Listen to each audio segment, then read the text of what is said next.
on stage right now, and this is the time that we all have been waiting for.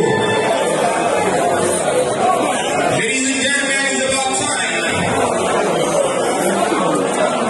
to bring in that man of the day,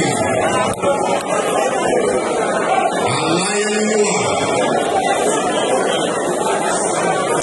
the king of Fuji, is about to step on the stage. If you are ready,